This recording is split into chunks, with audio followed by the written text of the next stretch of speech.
Act 4, Matters of Truth. What the fuck is that thing? Is that be like a octopus or something? You wouldn't be surprised if he got turned into some sort of sea creature.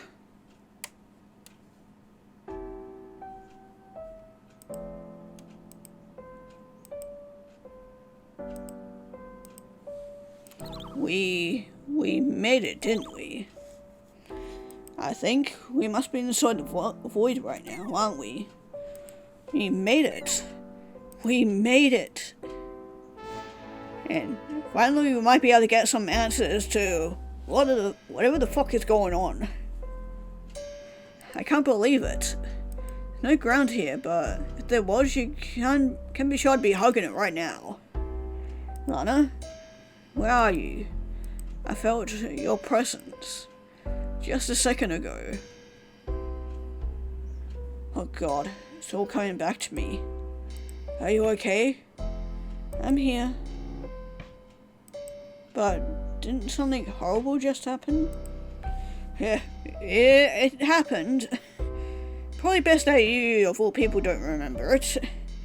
The baby is ripping. Was that just a nightmare? An old memory? I'm not sure, but I remember it too, vaguely. Well, even if it was scary, right now I feel completely fine. Nothing hurts at all. Yay! So, whatever. Let's celebrate. We freaking did it, you guys. We made it somewhere new. That's right, after all this time. Whole new adventure about to start. But wait. First things first. Where's Axie? Lily's around. Hiya. Axie, you okay? Thank goodness. Actually, I'm glad too. If you're here, then everything must have gone well. Although I'm still unsure where here is exactly. Don't have bodies right now. And yet, we are here. Talking or communicating somehow with each other. Inside the void, I expected a lot of unexplainable things, but this?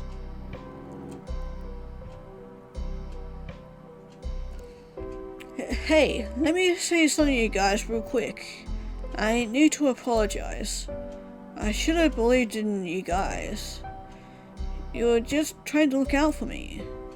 I'm sorry Hey, we're here in life, right? No spilt milk. We love you and forgive you.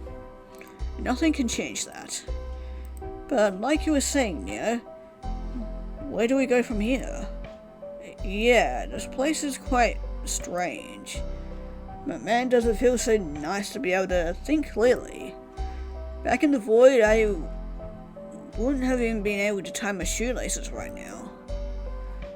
That's right, shoes. I regret never inventing shoes. Why are you guys changing the topic? I did something really bad. It's only natural that I apologize. Yeah, I'm beginning to remember a little more. The kids, they fought us. You know, it was because of me. But hey, it doesn't hurt in here, actually. Nothing hurts, at all. I just feel really calm. Do you see what I'm saying? It's okay. Don't worry about what happened. You want to apologize for yourself? Fine, but don't worry about us. Actually, now that you mention it, I'm curious. Why did the kids do what they did? Things were moving a little too quickly for me to analyze the situation. Yeah, about that. A few months ago, they came to me on their own. And they were talking. I mean, like, sentient and stuff. They said what I was thinking at the time. That by you guys going into the void, you'll be killing yourselves or doing something even worse. And you guys are my family. I couldn't bear to watch you throw your lives away and die. So I listened to them. Well, the triplets sure bamboozled us. Wonder how long they have been able to speak. Yeah, I don't know when they had the time. One question is, why did they attack me? If they really wanted to save me, then why did they go so far as to rip up my limbs? They must have been trying to keep us away from the void. That's the only thing I can think of that would make a lick of sense. But it doesn't look like they're here, even if they followed us. Spent a large portion of my life in the tank, draining the void. How bleak it must be.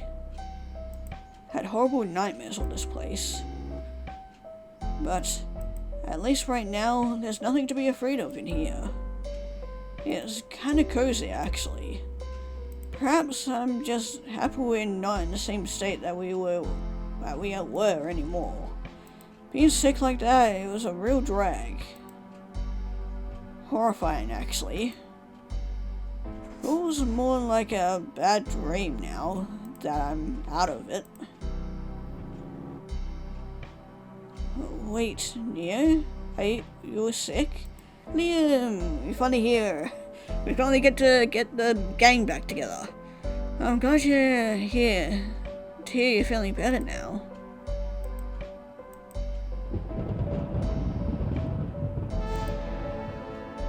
No way, no way, no way! You! That green text! You know, I know it anywhere. I never thought I'd see you again. Is it really you? And, Flea? Right. Nobody. Hey, even though I've been here a couple of times, I don't understand this place at all. Is it really you, William?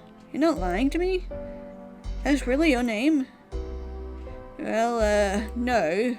Not lying to you, actually. But for the past, gosh, I don't know how long it's been. Gone by a different name. It feels nostalgic to be called Liam again by someone other than him. Which I get the feeling Arby is probably not far off then, if Liam's here. Liam, this is unbelievable.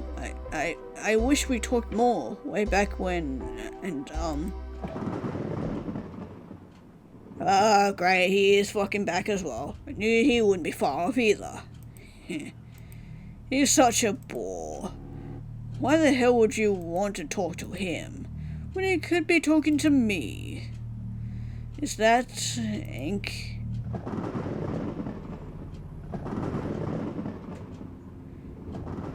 The one and only. Though, how could you forget a present this sexy, truly? Ink. Hey, Axie. Are you still the same after all this time? Maybe I am. Let's not waste time then. If you'd like to fight me, let's do it right here and now. Unless you're afraid. For you? Never. Albie said that we don't have bodies here. That means I would leave a stain when I'm finished with you. Or won't leave a stain. Just ignore him. He's just a little grumpy that he didn't get to say goodbye to everyone in town. Huh? You want me to ignore him? Liam, do you understand what you're saying? That's Ink. The same Ink that tormented you. The last time we saw him, he said he was going to torture you in here.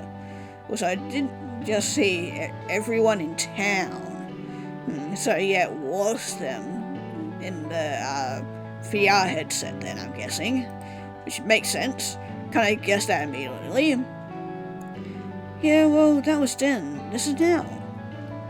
A lot of time has passed, hasn't it? Shut the fuck up. I can still do it, you know. Torture you until your eyeballs peel off. He talks big like that, but don't worry, guys. Why are you defending him? Think of all people. He always says he'll do all this terrible stuff to me all the time, but he can't. A long time ago, Arby tied our souls together, so if he hurts me, he hurts himself. So that's why he was getting hurt in the game then.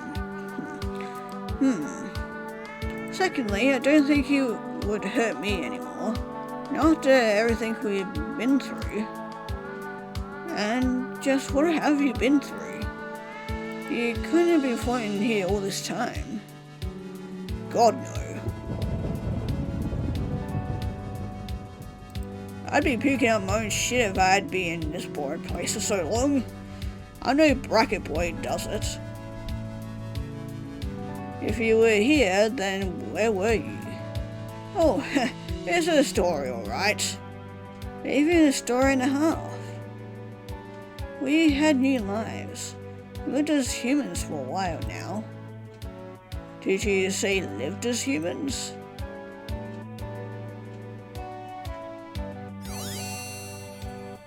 Hey, there we go. Yeah, a couple of familiar faces. Yeah, we even hailed as heroes in this world. But it wasn't like we lost our memories of you guys, or anything. That's right, Axie. Your annoying voice has been haunting my nightmares for ages now. Fucking good. Still as curious as you are about our lives from before. In fact, the last time we were here, Albie promised us that we'd learn our real identity soon enough. The identity that predates everything, including the tank.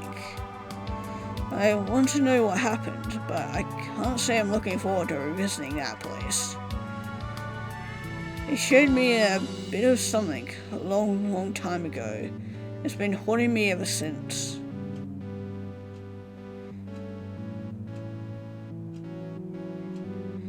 Guess that white bracket boy summoned us back. You know, it's about damn time. You're still grumpy, aren't you, Ink? You miss her, don't you? Don't start with me. Better not say anything else, I'll beat you silly. No. Who does he miss? Better tell me. His puppy, Gomi. Aw, so adorable. Shut up. Ink. Our Ink? Our Ink has a cute puppy? Shut the fuck up, Axie, before I... It's nice to have the whole gang back together again. Hey, I need to know, this place you two lived in, was perhaps our mutual benefactor RB there too? I don't even know if he has a body. There was one time he talked to me, but that was a special occasion. Bracket Boy is a mysterious little fuck. We've been following his orders for years, and yet we still know next to nothing about him. His orders? Well, kind of. We mostly did our own thing, and it sort of aligned with his interests. And his interests were? I think he wanted to restore order to the kingdom. Wait, you were in the kingdom, Liam? That's so cool. Yeah, we lived for half a century or more in a place called the Kingdom of Glass. Yeah, there we go. Never really found out why they named it that way, though. Not like the kingdom was literally made out of glass. The Kingdom of what? That's just like the world in the old VR headsets. And we even used a setting based off that for one of our longer role-playing campaigns. Yeah, so the headset we found under the rock must have been my rock, huh? Haven't thought of that place in a while. Home sweet home. Was that game real? You saw us in a game? What the hell kind of trippy shit is that? You must have seen my incredible sorcery. I was one of the most powerful sorcerers in the land. Sorcerer, huh? Didn't you have a secret? Now's not the time. Hey, Liam, I know there's a lot to talk about now, but there's something I've been wondering. Something that's been bothering me for a long time. How's your health been in the years since you left the tank? Oh, I'm still sick. Oh, you are? After all this time? Yep, but it's okay. Not gonna lie, I still have my days off, but generally things are, well, they're viable now. Viable? What do you mean? I've gotten better at managing my symptoms. I can go out and do things and even think clearly as long as I pace myself. Life can still be crappy, but it can actually be pretty darn good. Sometimes. Even if it's been a while, things are still a work in progress. For a long time, life was probably even worse than it had been in the tank. But despite it all, I'm still here. And good times have been had. And who do you have to thank for some of those good times? Is he being sarcastic? I can't tell. Well, we've lived together now for quite some time. I guess there were good times, but it really took a while to get there. It's still hard to believe you and Ank are getting along after all this time. But that makes me really happy. I don't know if getting along is the right word, but I can tolerate him. Since you guys are so nosy about us, why don't we get to be nosy about you? What have you dumbasses been doing for the past 60 years? I guess simply put, living. We haven't been on any grand adventures like it sounds like you two went on, but did have an enjoyable, relaxing time in the tank. What are you talking about? We did go on a couple of adventures, though we made them up ourselves. Sure, they were amazing. Beyond amazing. So, how's the tank been doing after all this time? Well, the start of weather was pretty great, but, yeah. And they last like few months? Yeah, yikes. Am I rock? The rock has been mostly untouched. Well, we made a statue sticking out of the bottom of it, but that's all. But the rest of the tank has, well, it's changed quite a bit. There have been multiple errors of it even. I think we've already thought of points. That you probably love what it turned into. Tell me. Tell me all about it. Really interested. Well, do you recall the colourful planets that grew near the northwest corner? You'll never imagine how key those planets were to the wonderful life we lived.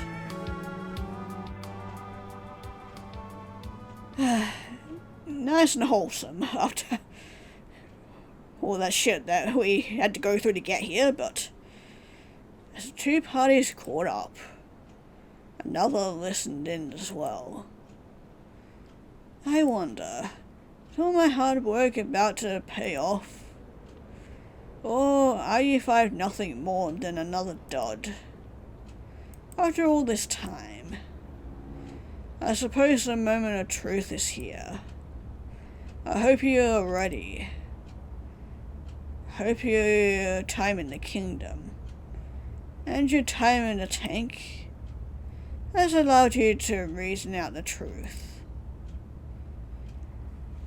Oh shit, here we go. We're about to hopefully find out the truth of the situation and figure out what the fuck is actually going on.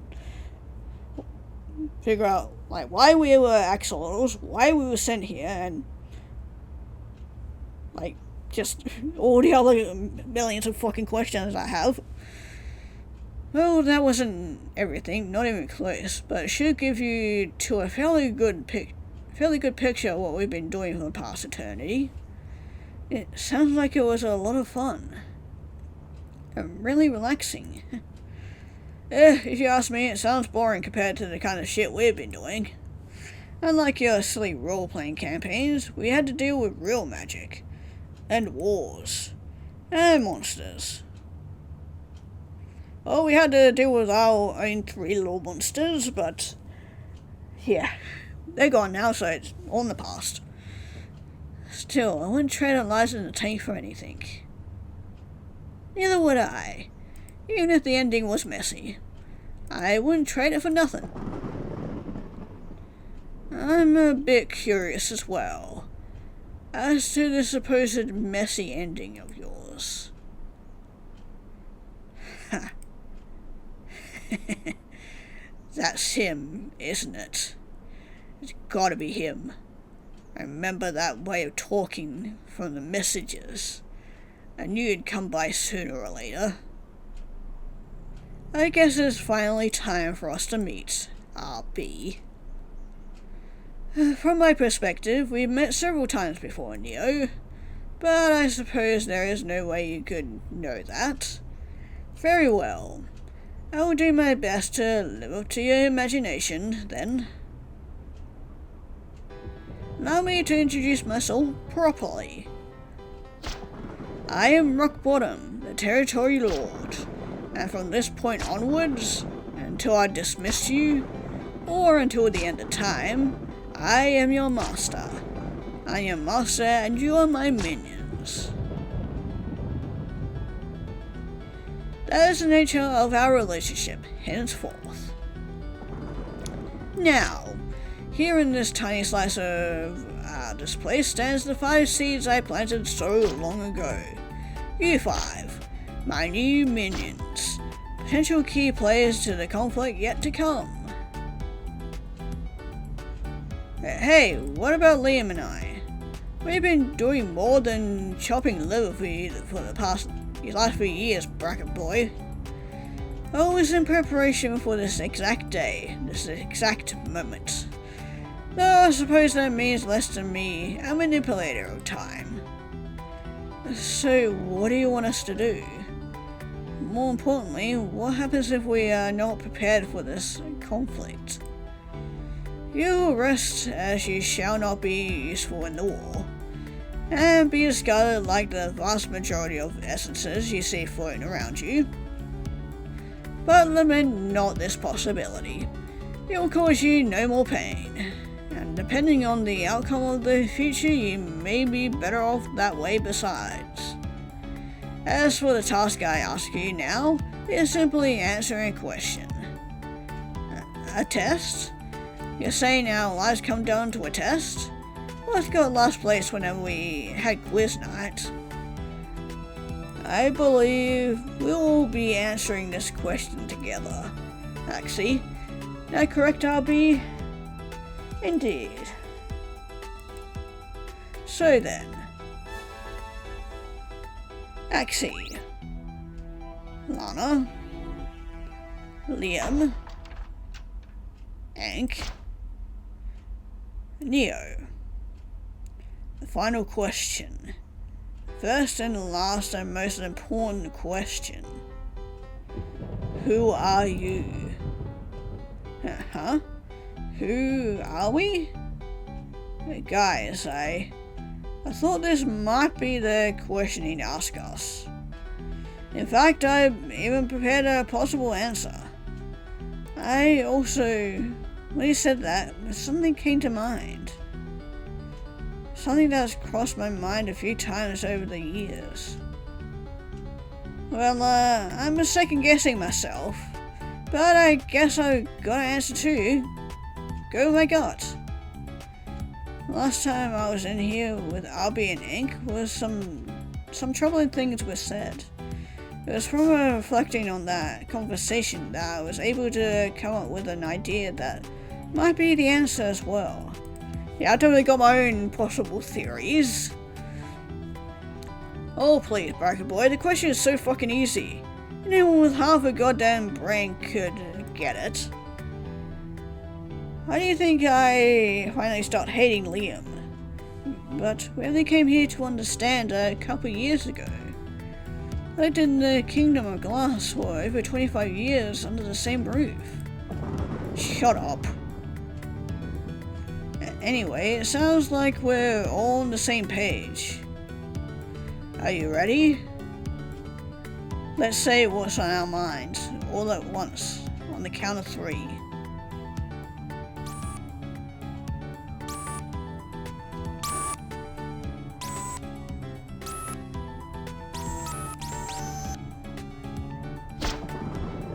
where.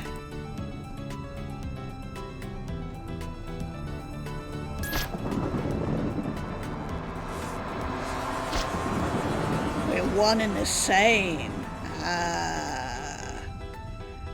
I had an inkling of it, that, yeah, they were all of the same person. Because, yeah, I was thinking of it because of Hank and Liam. Because Hank was getting pissed off that Liam was hurting him. Because, yeah, I'm guessing Liam is like all the illnesses and stuff. Hank is like anger and shit. And then we got Neo, who's like the workaholic side of this person. Then, why am I forgetting names? Well, actually, is the ever optimistic, childlike side, and then, yeah, Lana's probably, I'm not sure. Anyway, yeah, I had my feelings that it was that we were all, or the Axolotls were all the same person, just split personality type thing. It sounds like you all came to that conclusion separately. For a long time, I had some idea. Might not always be confident enough to bet my life on it, as I just have, but it was an intriguing hypothesis. For a while I assumed it was only me, Lana, and Axie who might be the same, but that just didn't feel right. It's something I hoped was secretly true. The idea came to me one day in the tank, randomly. Though it was just a mild intuition, the idea never left me, never in my wildest dreams. It was this conversation that really gave it away. Talking to Liam and Ink after all those years, like no time had passed at all. It's weird to say aloud, but it really did feel like catching up with myself.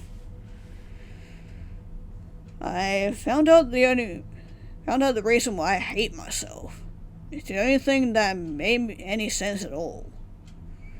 Yeah, definitely made sense as to why he hated Liam so much. We all hurt each other at points, haven't we? This begs another question, doesn't it? If once upon a time we all occupied the same consciousness, what was our collective name? Is it possible for us to know that with all the information we currently have?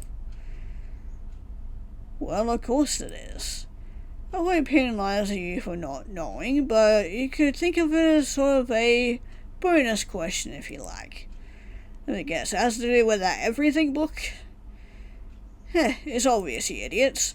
The name together has to be Ink. Gross. Yeah, well, let's see you brainiacs come up with a better idea. I might have one. Throughout the years, I've spent many nights hunched over in my lab looking at my notes. There was a particular time, one of my less pleasant lower hours, during an earlier portion of the tank's history.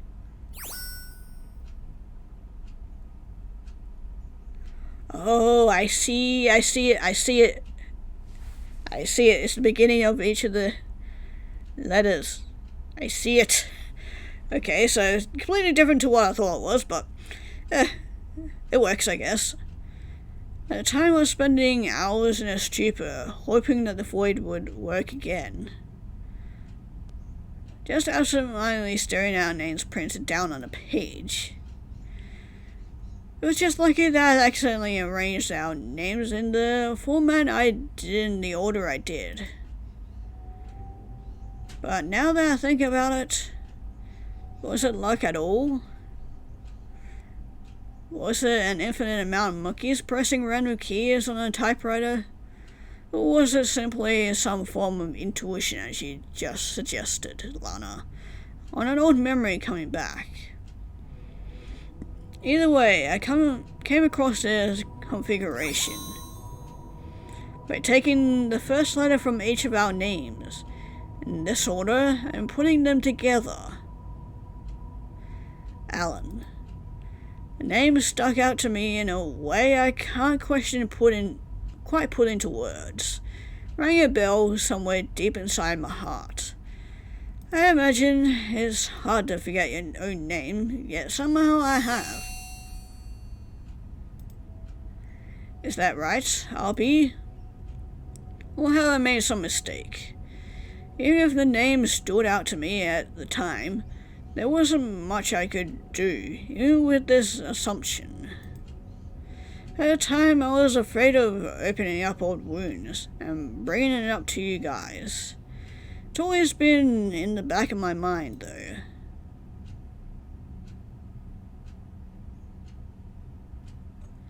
Eventually, I sort of forgot about it. It's not like we didn't have other things going on at the time. It's only now that seems to be all coming together. Do you guys agree? Yeah, I think I just realized the full gravity of what you're trying to say. It is true that we are all secretly the same that we're all secretly the same Alan character? Then I've been an egghead all along. Poor Axie. It can't be. They'll call me Axie the Egghead. They'll beat me up and take my lunch money and leave me out in the rain like a dog. Wouldn't be surprised if that's already happened, but, you know. Alan, huh? That's a boy's name.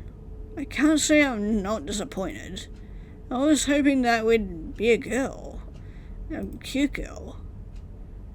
I knew all along that we must have had a different name. Sounds familiar to me, too. I'll go with you on this one. Alright, so we know our goddamn name. Whoop-de-fucking-do. So, what's the word, bracket boy? Do we pass your stupid-ass test? You do. Congratulations, Alan.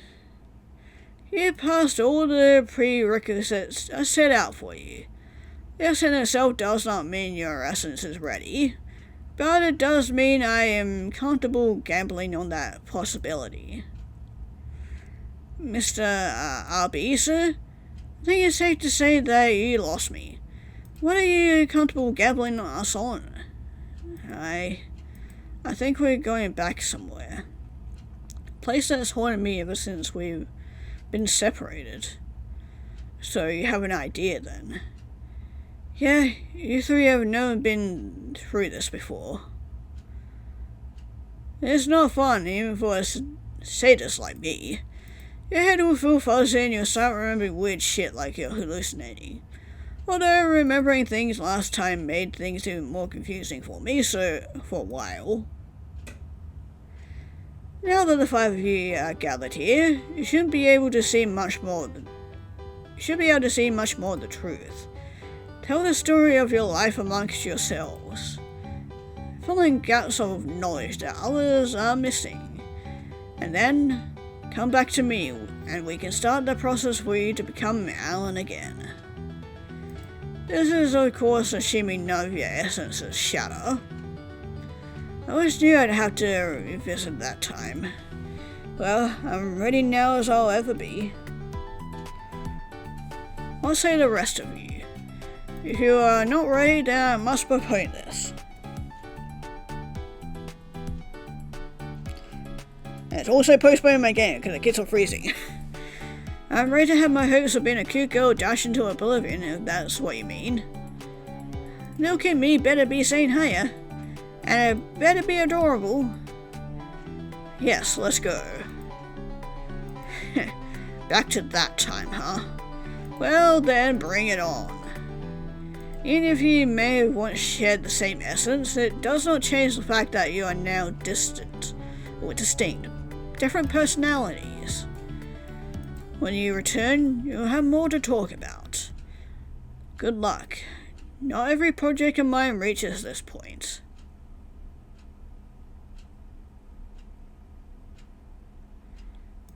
Five of you have potential. Well, here we go.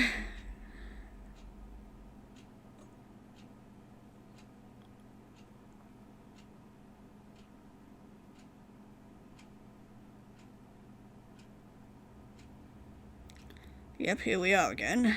Well, we're here. Right off the bat, huh? Looks like we're going to have to deal with this place first. And this place? Where exactly is this place? It's a hospital. It's a hospital where a lot of bad things happen. That seems wrong. Well, perhaps not entirely right. What else do you remember about this environment, Liam? Well, aside from it being horrible, the staff treating us like animals. Not very much, to be honest. I want you to think about what Abby just told us, Liam. We gotta fill in the gaps for each other where our memories are missing. We start at the beginning, aren't we? That's right. I don't know what happened to us later in life at this hospital, but before anything, the hospital saved our life. Wait, do you mean? Is this us being born? Hopefully it's, after being pushed out and not beforehand, because, these axolotls may need to cover their eyes.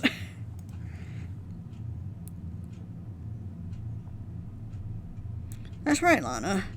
We were born here. I remember too. V. Morgana Hospital, September 23rd, 4:53 a.m. Baby boy was born via cesarean section. Premature over a month and a half. Weight was a mere 3 pounds and 3 ounces. That's a small fucking baby. I mean, like I was a small fucking baby and I was only 5 pounds, so shit. For whatever reason, we weren't getting good enough oxygen. So they monitored our mother, and as soon as our lungs were developed enough, they decided to take us out. They warned her, both our parents, possible complications. We could have birth defects, we could have been born without a working heart, or had a cognitive disability growing up. It's probably why our poor Liam is so sick all the time. It was very possible that we could have died as an infant and had no life at all, but we lived. After the successful operation, we spent over a month and a half in a neonatal intensive care unit. Neonatal intensive care unit, Neo? Yeah. It was only due to the hard work of the nurses and doctors staffed at the time that we were able to have a life in the first place. It was in this way that our essences began taking shape, truly, and we were born.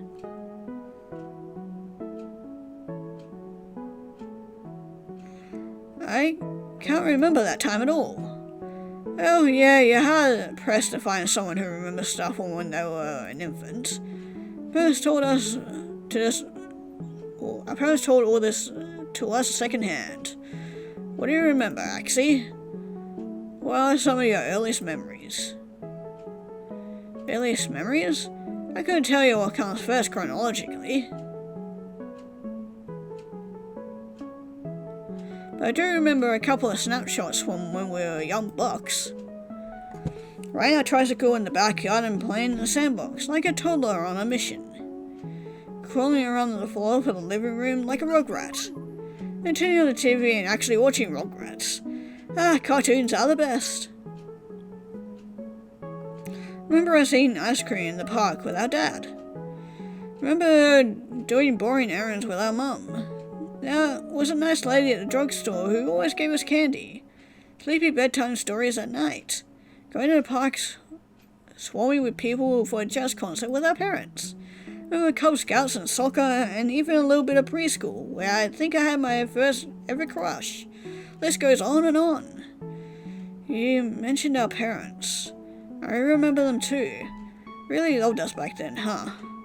Must have prayed for us real hard to live when we were in the hospital. Can't imagine what they went through. I remember those bastards too, but maybe not as wistfully as you do, Lana. So maybe I was slightly wrong with them being our feelings and whatnot, and probably to do with different stages of life. So of course Axie is like the old childhood thing. Ink must be our teenage years, obviously. Then Nia's probably our adult years. Leaves Lana and Liam. So Liam's probably also from our teenage years as well, because Ink and Liam are combined. And I don't know about Lana. Maybe early 20s, maybe? Dad was a repairman and Mum was a chef down at a local restaurant. I think they were modest. Simple but hardworking. A little old-fashioned, but from what I'm starting to remember, loved us a ton. Yeah, we had fun as heck childhood, and it was because of them, I think.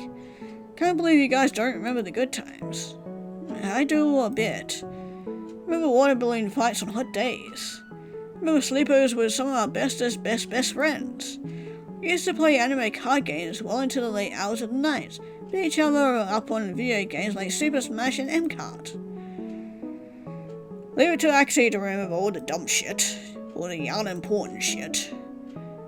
But Ink, don't you remember the time we followed those train tracks all the way down to the woods in order to find a dead body? Did that really happen? You're thinking of a movie we watched, I think. God, I fucking hope so. Oh yeah, that doesn't change a single thing. It's still nostalgic to me. Growing up and exploring Conios with all our friends were some of the most magical parts of our life. I wouldn't trade it for the world. What did you say? In Conios? Yep, that's where we were born. That's where we lived most of our lives, I think. The sleepy, small, yet totally exciting town of Inconios. Long time ago, Arby told me they named me Ink after something called Inconios. Yeah, that's probably where he got it from. Guess our hometown must be more important to him than he let on. What's not to love about Inconios? Community is tight-knit, it's quiet and homely here, and we're only about an hour away from the big city. It's definitely fuzzy for me, but I do remember a lot of happiness growing up where we did. Lake in particular was where we spent a lot of time, I think. Does anyone else remember spending a lot of time there? Vaguely, we used to come up with ideas on that lake, didn't we? Yep, about all sorts of things. And not a care in the world while we did it too. I feel weird for bringing this up, but we drew a few important pictures with our friends at that lake. Our friend, what was her name? Does anyone remember? Not me. Nope. Nah. Our friend. I think we feel the same way as you do. I want to remember her, but I can't. It was a really happy time after all. Maybe it's even possible that you remind me of her. A little of her, Lana. Ah, that's probably why we thought up of her then. Hey, are we going to ignore something very important? I know we had a fun childhood, but as much as I'd like to romanticize it like you guys are, it wasn't all great. Yeah, I don't want to interrupt, but I think I was born sometime then. While I wouldn't qualify anything in our childhood as a dead day exactly, not as they became in the future, we were a little bit more fragile than the other kids. I would hesitate to call us sickly in our childhood, but we missed a decent chunk of school. Almost every year, sometimes for a week or two at a time. I remember there was one year though where I think we got a perfect attendance. Miracle, surely. Yeah, we missed school, but it wasn't much more than the average kid. Maybe it was even less than the average kid. Accident days weren't too abnormal for someone with a weak immune system and poor digestion. Back then we were always on some special diet, or some sort of supplemental recommendation by the school nurse. None of them seemed to work. Or if they did work, they'd crap out a few months later, sending us right back to square one. Our parents got frustrated with the whole damn thing, stopped helping us when we were teenagers. That's how I remember them. Yep, and that's probably where Ink was born. In grade school and middle school, it wasn't just digestion issues that kept us home from school. Getting a lot of fevers, a lot of sore throats and coughs and other things. Again, not so unusual for a child, but the frequency at which we got them was probably on a higher scale. I remember at some point a doctor spitballing that because we were born so early, we had a weaker immune system than most, so we better take care of ourselves. But the main difference between our flirtations with sickness as a child with that as an adult is that sickness was not something that took over our lives. Something that happened that we got over and never really thought about much. Yeah, we didn't ruminate on it back then. Everyone gets sick sometimes. We had long periods of wellness and growth and productivity. Yeah, I mean, even if the sick days were kinda sucked, we could at least play video games and watch the cartoons that they showed on TV during the day. It was always kind of a treat, you know? Watching the old cartoons that we only got to see during summer break and special occasions. Reading those days at home seemed not that bad. Even still, like it was said, we still had a normal childhood for the most part, never let the sick days take over our lives. Also, just kind of dawned on me, it's kind of a reason why Lana, Neo, and Axie all sort of knew about so many pastime things, like board games and whatnot, because, yeah, sad as it is to think they had a lot of time to pass when at home, so yeah, it makes a lot more sense as to how they knew about all these things, not just from the books that they had come through the void. Until they did. We always shouldn't equate the sick days of our childhood to all the bullshit that came afterwards. Yeah, I mean, even if we were absent from school a fair amount, it isn't worth doting on. It was only in high school where it got bad, I think. Yeah, it was lucky we graduated. We were absent so much near the end. Teacher called out, teacher of ours called it senioritis. If only. Maybe in another dimension. Well, it was during the start of our senior year that our parents died, wasn't it? Oh. Well, fuck. I thought they just kind of neglected us towards the end, but yeah, that could have potential downsides to our mental health, at least. Yeah, it was. It was really hot and humid that day, overwhelming so. Coming home from school like always. Except the difference was that on that day our house was up in flames. Unless anyone knows anything, my specifics at that time are off. All I can remember are the flames, the crowd of people, the ambulances, not even the funeral. The only thing I can remember is that we'd not been on the best terms with them at this point in time. But I don't even remember what we'd been mad at them for. All I know is that it doesn't matter. Now it's just another added regret in my heart.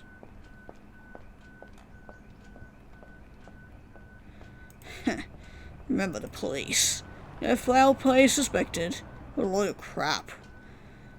Not like they had enemies. At least, I don't think they did. I don't know any of the specifics about how they died. But I do remember that we had been arguing with them in the months beforehand. Arguing? About what? Our sickness. It was before it had gone as severe as it eventually did. Back then we were still fatigued and sick to our stomach almost every day. As a result, we missed a lot of days in school that year. Eventually we were at a point where if we missed any more days we'd risk not graduating. Our parents forced us to attend class no matter what. Didn't matter if we doubled up on the floor. Didn't matter if we'd been up the entire night writhing in pain. They yelled at us blindly, threatening us to attend class or else. I see. It took us to doctors, of course, initially. But as time would prove again and again, test results only came up as negative for quite some time. RBS, psychosomatic pain disorder, no vitamin deficiencies. Oh great, the negative thing's coming back again. I know our parents, Liam. They took care of us and sacrificed so much of our own lives to be there for us growing up. I never said that they didn't do that. I have little doubt that they loved us too. Parenting is hard. The relationship between a parent and child is not completely black or completely white. At the time, they thought what they were doing was best for us. That we snap out of it and become stronger as a result. It never happened, of course. It was the wrong way to go about it. I truly believe that they had good intentions, at least at the start. I see. Let's have all these memories of them telling us they loved us and all these other wholesome things. You say there aren't actually black and white relationships, Neo? Do you forget what comes next? I remember. Went to live on with our aunt after our parents died. That's right. Queen herself. But it was only for a few months. She definitely wasn't a good person. She threatened us even when we were children. Stole some of her inheritance money, I think. And it was only later in life we realized that fact. She was also emotionally manipulative. Well, we eventually emerged from high school. We weren't broken yet. We had hoped that the bad times were behind us. Even though the bad times had not begun yet in earnest. Because of our parents and the insurance, at least we had some money. Money our aunt didn't steal from us. It was our parents' wish to go to college, right? And we did. She community college nearby. We had the opportunity to go to another college, I think. One that was out of state. Dream college for our dream major. I think we were very sick and missed the interview. Ah, the interview. Like in that visual novel we had before. Yes, I hated you for doing that, Liam. Yeah. So that's why, back then, you made up that scenario. Anyway, even if it was a community college, we still moved away from our aunts and stayed with one of our friends from high school. Boy, did that turn sour quickly. Made it, what, 3 semesters? This is around the time when my memories start to become clearer. I remember standing in line for student registration, not being able to stand up straight. I was overwhelmingly tired for absolutely no reason.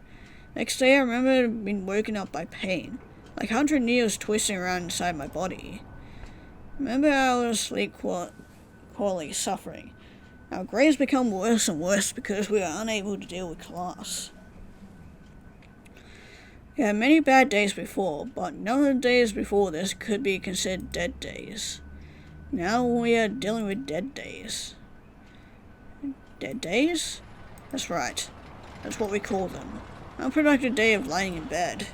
Too sick to move, too sick to do anything. But try to live. A day where we might as well have been dead because we accomplished absolutely nothing of importance. Day of playing video games and relaxing wasn't a dead day. Dead day involved nothing but staying in bed, tired out of our mind, barely glancing at our phone. Here the room welling out, wishing we were dead. Dead days were the worst days. We had years worth of them. Oh yeah, I'm starting to remember some of those dead days, but they blended together.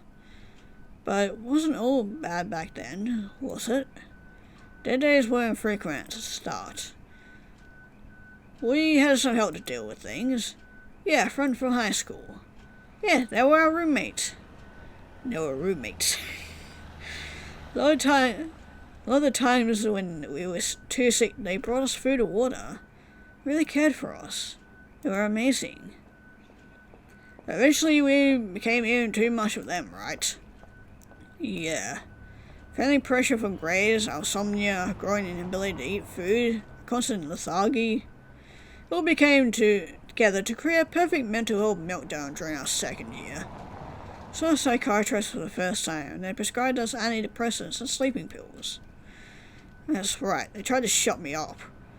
But they can't shut ink up. It only made me stronger.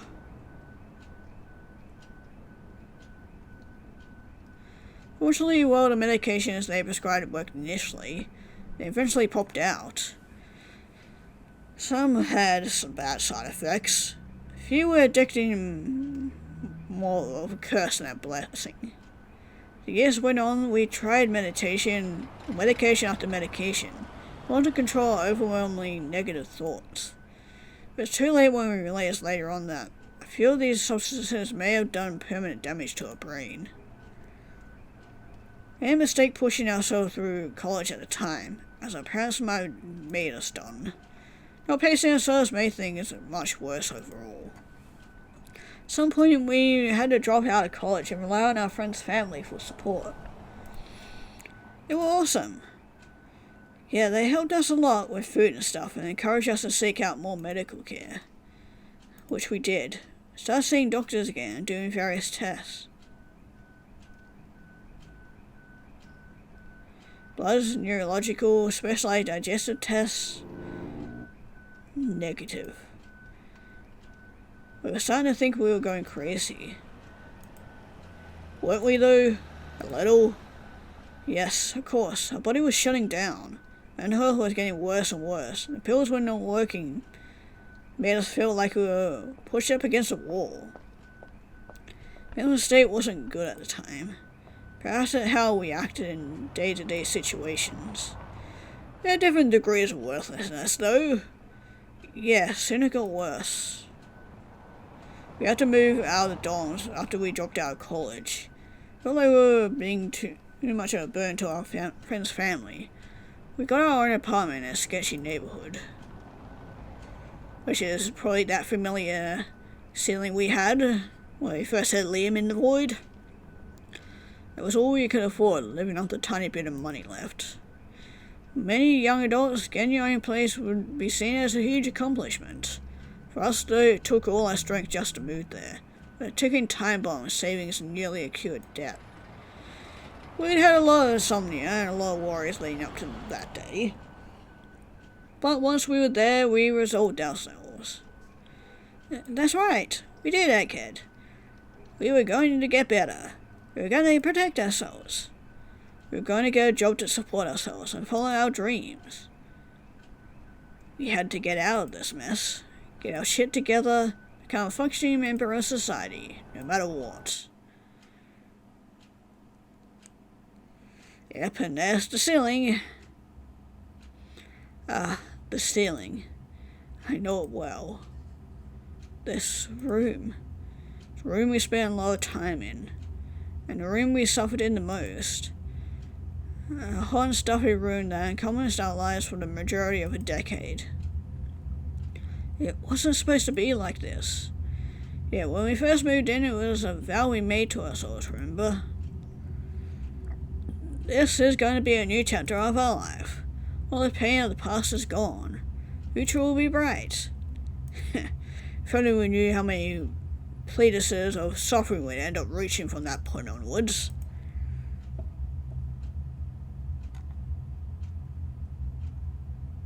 We tried our best to change our lifestyle.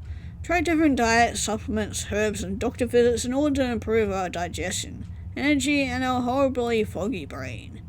Tried to take care of ourselves in this room as best as we could. It was this list we followed religiously for a while.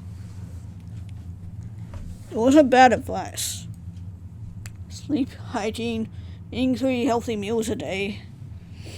At least half an hour of heart-pumping exercise per day. Although that got harder to do as time went on. That's it, eating and sleeping. These things which should have helped us regain our health became counterproductive with how our illness progressed. It was around this time where our blood tests started showing signs of illness. Nothing the doctors seemed alarmed about. In fact, they skirted off more than ever. The hospital was overworked. There were a million patients a day. We were just a lone young man who had to find biomarkers by all rights. There were good and bad doctors we saw at the time. Good doctors listened to us, communicating their thoughts to try and find out the solution. Bad doctors scowled at us, saying stuff like, "I've seen your kind before," and pushed us out of the office as quickly as possible. After a time, we were diagnosed accordingly with anemia and whatever that is, and low vitamin D. Began supplementing in the hope that things would improve. Followed the orders to a T, but nothing we did had any sort of remarkable change. After we complained of our suffering, more psychiatric medicines would be dispensed to us. Kept trying those too. A lot of them, in fact, to mixed and negative results. This specific hospital we attended, does seem more like a mill every day. Put our energies into getting to the doctor's appointments, trying to tell them how we felt.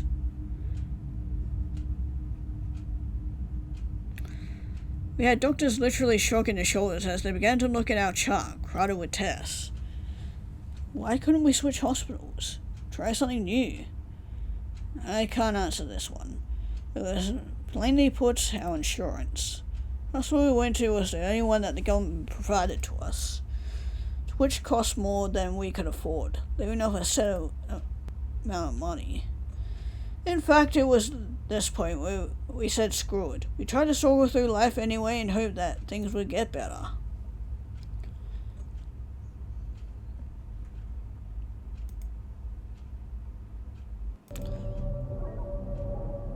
Got a job that was a lot for someone who got exhausted walking down the street.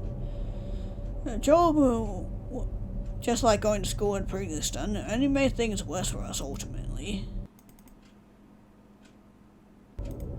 We come home from work every single day, stumbling in the door like some drunk, and immediately fell into bed until our next shift. Sleep, when we could get it, wasn't restful. It was never restful. Averaging 1 to 3 hours per night was normal. Severe throat pain made sure to constantly remind us of that. Even though the job we got wasn't physical, it was making us exhausted just to walk the couple dozen steps to the office a day. Found out later, we found out the term for what we were feeling was, right? Yeah, it's called post-external, whatever that is. PEM. And the task which most people our age might have found easily exhausted us to an unreasonable degree. We needed much longer time to recover. As to cope with our existence, we started taking more of the tranquilizers and neurotic pain medicines prescribed by our doctor. We used them as a means to dulling the pain to the point where we could get through the day. We never took more than the prescribed dose. We ended up quitting our job only a month and a half, not for our safety but for the people around us. Walking, listening to orders, and doing simple tasks was starting to become a challenge. A short car ride to and from the office was starting to become too dangerous to undertake. As soon as we found ourselves unfit to drive, we stopped. There's no way we were going to risk anyone else's life or our meaningless one. We had to quit. It was understood. He was a nice guy, I think. And anyway, it was supposed to be a temporary leave until our health was under control. We tried even hard to get better. After each meal we had bad reflux, bloating, and had to lay down immediately.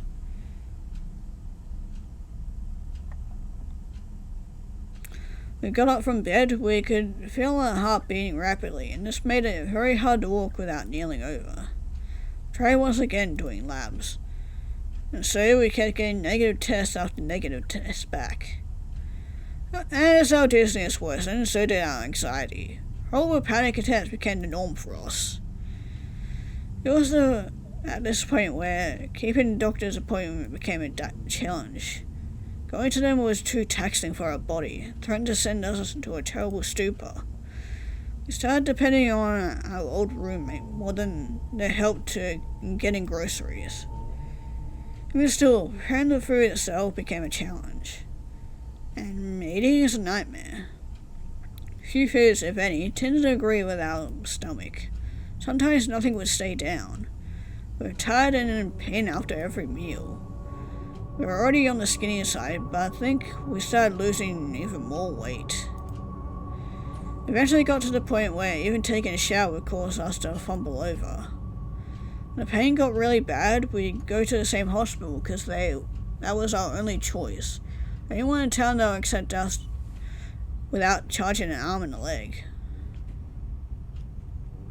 But the thing is, at that point, we'd probably have given an arm or a leg for our mind and body to be back the way it were. Doctors would give us some pain meds and fluids and an IV.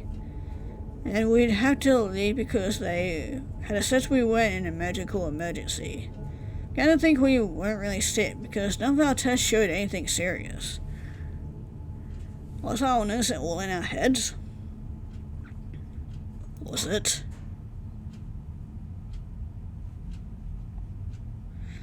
Let's look at the facts.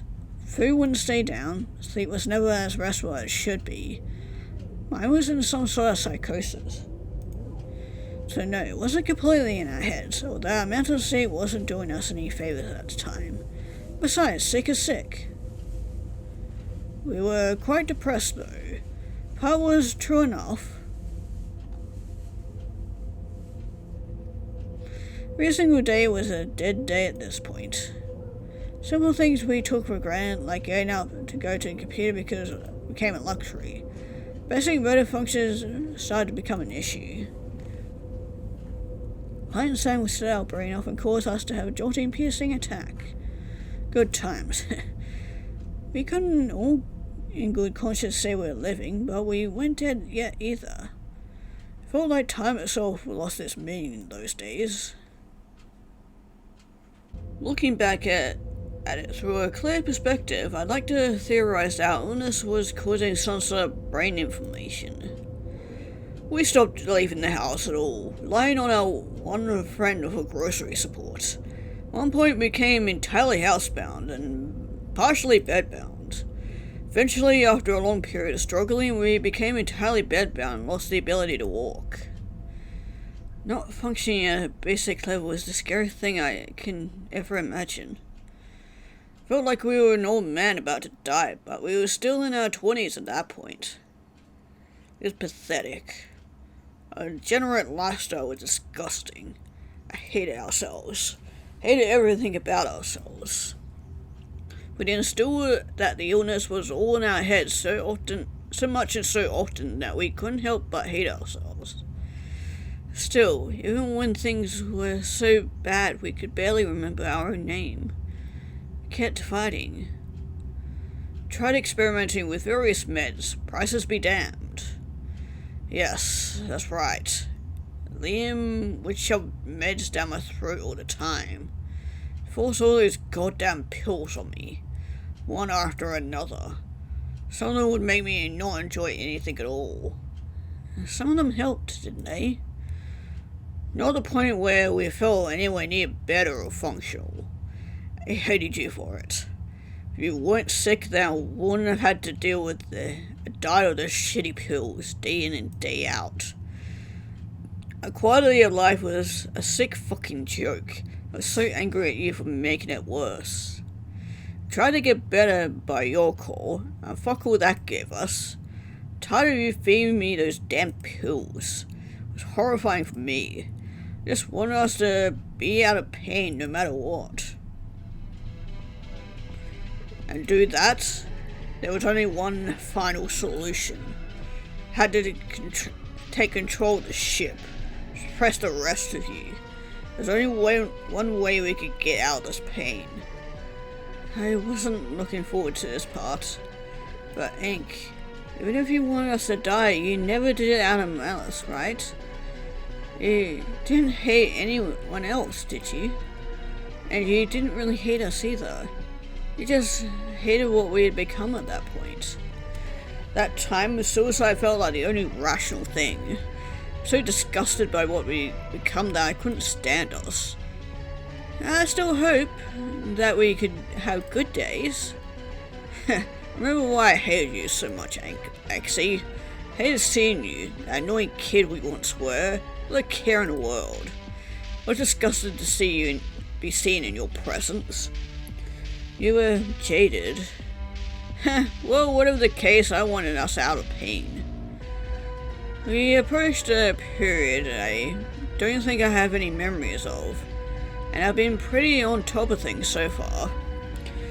Was that because of what our brain was going through, or because I took over as our primary form of consciousness. I wasn't playing around anymore. We had almost no friends. We were losing more and more of our cognitive abilities every single day. In pain from the moment we woke up to the few moments of the day where we slept in an hour or two of crappy sleep. My mind were already dead. The experience of taking mind-altering pills and being unable to enjoy anything was too hard on me. Nothing was pleasurable. Nothing could make us feel any emotions other than pain. One time I tried to leave the house for some groceries. We got dizzy on the way there. Fell down on the sidewalk and couldn't get up for over 10 minutes. Though we thought things had gone bad, there was always deeper trouble waiting ahead. A deeper rock bottom, huh? Yeah, that's one way to put it. So we'd lose our voice. Doctors wouldn't put us on a feeding tube and we'd scrounge our last remaining dollars for a caregiver.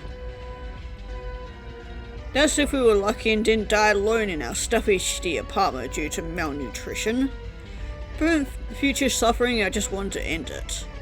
Everything had reached an all-time low. So one night, last night, decided to make us crawl out of the house. It was going to end. A 2-week stint in a mental hospital. 2 years prior, we're heading down that kind of road again. But I wasn't going to let that happen. Needed medical care, but a busy hospital wouldn't have been too much stimulation for our fried up nervous system. Each step outside of our apartment, could even call it that, was agonizing. We're neither high nor drunk. Quit the medications, but looking at our malnutrition skinny ass struggling through the streets, wouldn't blame anyone for thinking otherwise. It was blurry and distorted, but I knew exactly where we had to go. There was a big building nearby that was open 24/7. Don't know why, but there are no security guard on duty that day, so we were free to take the elevator all the way to the top floor. We curled up in the corner of the elevator floor. On the elevator floor, we started to cry, not from sadness, but happiness. It's finally time for us to be out of pain. Do you know how relieving that feeling was? No more endless torture ahead. But as we stood inches away from our release, I just couldn't do it after all. Thought how shitty it would be for the workers finding our body in the morning. What did they do to deserve that? Didn't want to get anyone else involved in my issues. I couldn't even do one simple thing. How much of a coward was I? You guys stopped me that time, didn't you? No, you had too much power at that point. We couldn't stop you. You stopped yourself. All we did was remind you about the promise. Yeah, that damn promise. Promise? The first time I'm hearing about any promise. You were part of it too, Axie. We all were. I don't remember either. What did we promise? That night wasn't the first night of that sort. Dark Hawks had nagged us for years. So to combat them before things ever got out of hand, we made a promise. A promise to ourselves that we'd never break. If the disease wants to kill us, fine. If some other force beyond our control wants to kill us, so be it. But we never could. Now I remember, we won't give up. Yeah, we'll fight against our illness with everything we can. I promise. No matter how bad it gets, I'll never kill myself. If I die, then there won't be any good times ahead. It was crazy, but at the time it felt more logical to get out of the pain rather than spend time fighting against it. But we never killed ourselves, despite not being comfortable in our own skin. It only felt like a mistake. After that night, things got even worse for a while. Curse you all for stopping me that night. Reminded me of that promise. But the bad times did not last forever. Glad we held on. Because of that promise, we held on suffering. Because we held on suffering, we were eventually able to find happiness again. It was 6 months after that day on the roof. We were snuggled in bed during one of our good days, mindlessly watching videos online. And that's when we saw something inconsequential, that word, video that made us laugh. We had a real belly laugh in so long, so that was a welcome surprise. It was a small thing, but it reminded us that we were human after all. That great belly laugh, for just a moment, made us forget all the pain that we'd been bearing down on us so much. What was it that made us laugh so much exactly? Well, it was the kind of video anyone might see on the internet. Dumb video was a gateway into something that transformed our lives. A screen with two people talking in a virtual world using user-created avatars. The way they moved their hands in the game, it was the same way people moved their hands in real life. Something about the certain nature of the interaction and the atmosphere in that scene was bewitching. So naturally we looked up the name of the game. It was a new social game, made for use of a virtual reality headset. That's where our VR comes into play. I didn't realize how far virtual reality had come as a technology that even regular consumers could own them. But they were expensive. Much too expensive for us to afford. Aside from all that, you need a nice PC as well. But that game we saw, there was a catch.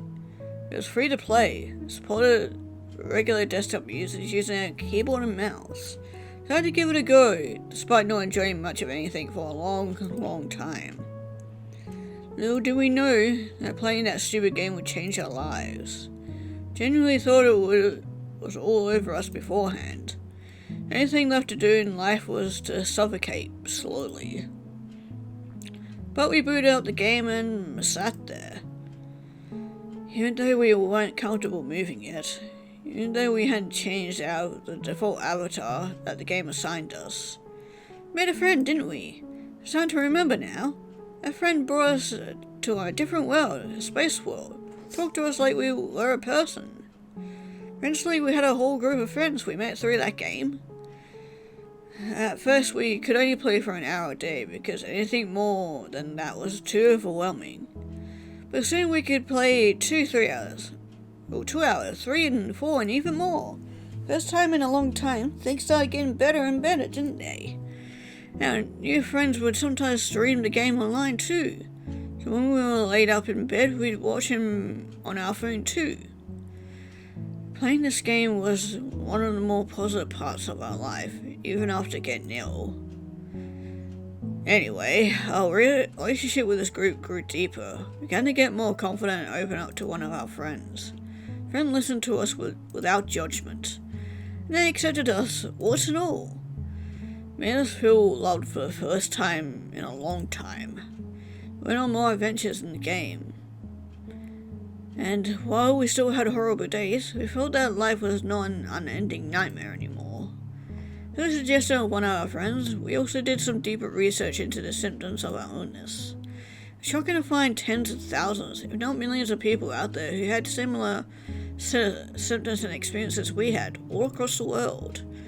Neglected or pushed off by certain doctors with hard to diagnose symptoms, slow and negative tests. Some were even worse off than we were. Most striking similarity between us all was the lack of quality of life. This horrible illness that caused people to lose their jobs, lose their energy, and in some cases, lose their lives that actually had a name. Yeah, that. I'm not even gonna try and fucking pronounce that. ME. Otherwise known as chronic fatigue syndrome. We connected in our new community of people affected by the disease, many of whom struggle to do even the most basic tasks. That year, during the holidays, one of the nicest things ever happened to us, remember? The game with our friends. We'd slowly transitioned from being completely mute to typing to eventually using our mic. Last step to becoming fully immersed in the game was out of our financial reach. Be irresponsible to use the money our parents gave us on something other than the necessities, since we couldn't earn money on our own. But that holiday, a couple of our friends, well, needless to say, they surprised us, and never met us in real life. Had no idea if what we told them about ourselves was true or false. Yet, they pulled together some money for us to get better computer supplies, a virtual reality headset. Came in the mail, and for a second, I thought they might have been a mistake. We were shocked, obviously. Generally, it was hard for us to accept a present because we viewed ourselves as worthless. It was just the best present we could have asked for at the time. To this day, even now, in whatever place this is, still one of the most meaningful gifts I've ever received. We can now experience worlds that weren't our own. Looking in a virtual mirror, we could imagine anything. We could be anyone and go to places that we couldn't have imagined before. But the true power of the magic of the VR was doing all those things socially. With this technology, you didn't need to be in the same room as others to interact with them. Eventually, for the first time in God knows how long, started falling asleep with good thoughts in our mind, excited for the adventures to come along the following day. Even if those adventures were virtual, it didn't matter. Egghead, your helmet we found in the tank. It was under Leon's rock. Is that? It's gotta be why. A couple of things are starting to make sense. I think there are still more answers to uncover. Certainly are. For the next year or so, we had a steady flow of improvements to our well-being. For the first time in a long time, we were distracted from our illness. That distraction helped us focus. We began to documenting our symptoms in a personal journal. In a notebook. Yeah, we researched academic publications and jotted down things we could do to try and improve our physical and mental health in a notebook. Which is why Neo had that notebook. Everything's starting to slowly come together now. Energy, our mood, our sleep, and most importantly our digestion all seem to improve. For a time. Yeah, but we can't focus on just the sad things that happened. I've done that in the past, but to do so now, after experiencing happiness, again just feels wrong. That year of improvement didn't send us back to normal, not even close, but any sort of improvement was a big step forward. It was only small things at first. Energy was limited, so we decided to use it economically. Or economically, there we go, that's how you pronounce it. For stuff that made us feel good, like taking care of our hygiene, followed our own schedule, made sure to do our own laundry and even cook if we were feeling up to it. Goal was to depend less on our old friend.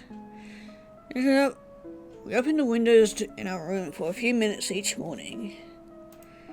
Although the sun was initially harsh due to our compromised system, we worked our way through it. And eventually, we started going outside to take walks. Not taking epic multi-hour long walks. It was merely taking a few minutes to walk down the street. Try not to be dizzy, try not to have a panic attack. Ultimate goal of doing this was to be able to go to the grocery store on a regular basis.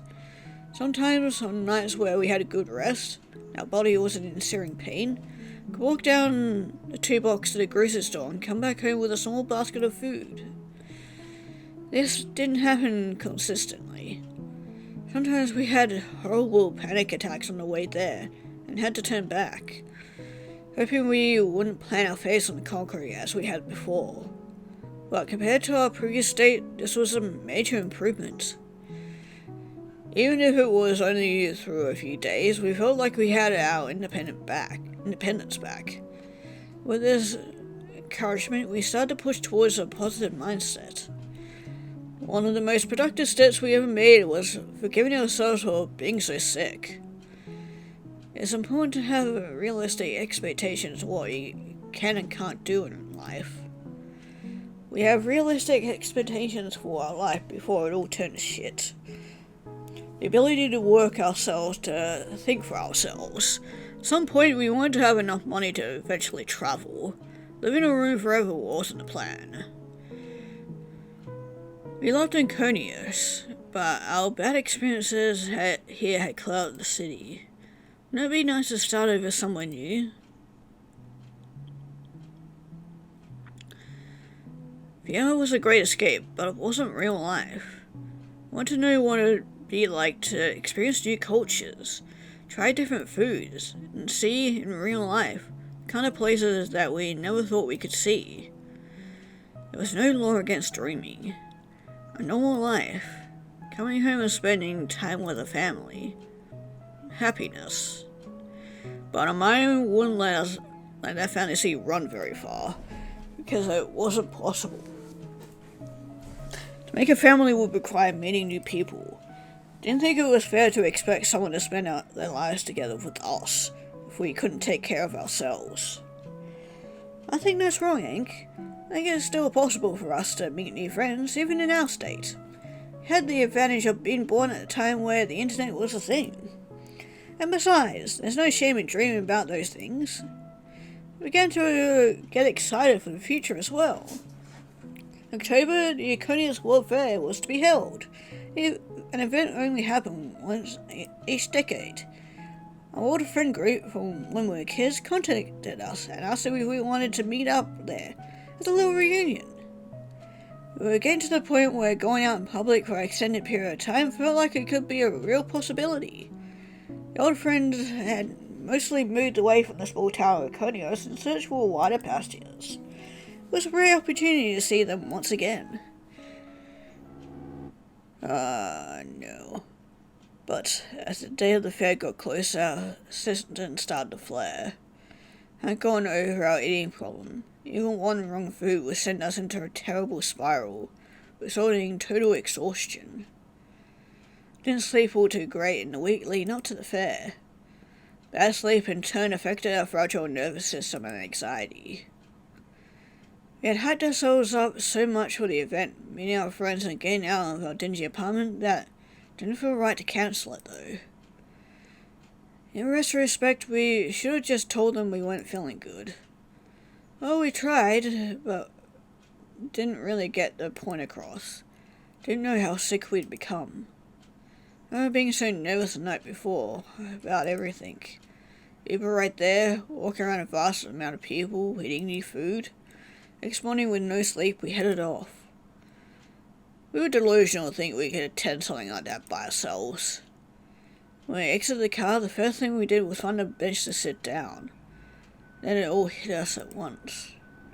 Our people passing by, the heat, loud voices, weak legs, laboured breath, blurry vision, a foggy mind, of shaking hands. This kept up. We knew that this would result in something horrible, like a seizure. And so, with our mind racing and our head feeling like it was about to burst, we called a ride home. Didn't see anything by the very outskirts of the fair. Certainly never met with our old friends. About 3 hours later, laying in bed, out of breath, feeling numb and tired, sending a message that we wouldn't be able to make it. Then we turned off our phone, tried our best to enjoy the hell our body was going through for the next 12 hours. At some point, we turned our phone back on. We were bombarded with messages. Where are you? We're waiting. Did we get the place right? Hey, are you okay? The hell, man, where are you? I'm glad the message we sent them didn't go through. We apologized. The whole situation was irresponsible of us. We were embarrassed. Spent the next few days in a haze, unable to go to the computer, spending our time dealing with pain. When we eventually went back to the computer to talk to our online friend group we'd met in VR, felt like something had changed. Only a few members of the group were online, but also it was an incredibly close group. But they had started to splinter. Real life obligations had become too much for them. As they were caught up with their own things, we didn't talk to them much in the next few months. Everything crept up on us once again. Mental state was getting worse, and all of our terrible symptoms were flaring in full force. None of this should have mattered. Felt like we were taking ourselves too seriously. Since we had started going to the supermarket on our own, we had stopped relying on our family friends as much. They hadn't talked to us much either. Felt ashamed being so miserable all the time. Just had to get over ourselves. Just didn't feel right to talk to our online friends only when we were miserable, which was all the time now. So we decided to keep our distance for the moment. Since our food, even safe food, was starting to make us sick, we stopped eating. This is where time stops for me yet again. Things were very foggy and my memory is fragmented. Remember trying dry heaving into a bag next to our bed. Remember wanting to get water but being too weak to stand up. I remember a lot of confusion.